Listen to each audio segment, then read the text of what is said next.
Ebbanga terisa erisukka mu mwaka omulamba bukyababaka bano muli Mohammed Nsereko, Barnabas Tinkasiimire, Wilfred Niwagaba ne Theodore Ssekikubo bagoba mu kibiina kya NRM wadde ng'ensonga zino zikyali mu kkooti. Bano bagambibwa okuba nga bamenya amateeka g'ekibiina. Kati Peter Ogwanga nga yakalondebwa ku Amyuka bw'akulira akabondo ka NRM mu palamenti ayagala wabeewo ekikyuka. Ono agamba nti bano bakyali ba mugaso nnyo eri ekibiina era y'ensonga lwaki ayagala okwanja ensonga eno eri akabondo ka NRM nga katudde. They still belong to the NRM. They wish to be in the NRM.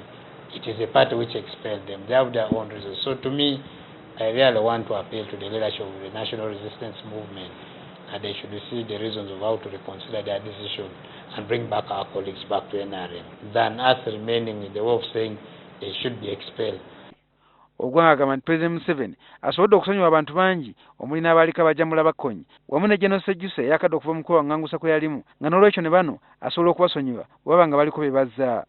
Some of the commandants of the Lord Resistance Army, they were given amnesty. Even when we look at the personalities of Chakabale, they have been forgiven. I see them come back to Uganda. Even personalities of General Ssekikubo, of late, they met the president and have put their case before the president, and to a big extent have been at large. In my own opinion, that's the mood, that's the way the president is. Some are reconciling with those people.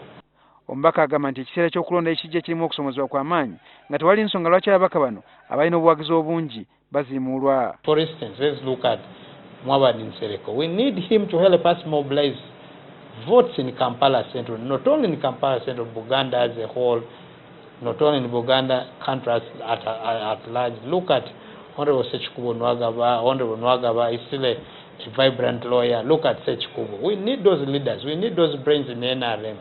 Peter Ogwanga agamba nti kusomozebwa kw'amaanyi eri abakulira eggwandiiso lya NRM mu kaseera kano abakulira Justin Lumumba okukyusa mu nkola bakulembeze okusonyiwa sako n'okuteesa. I'm talking about the leadership which has gone to Chadondo.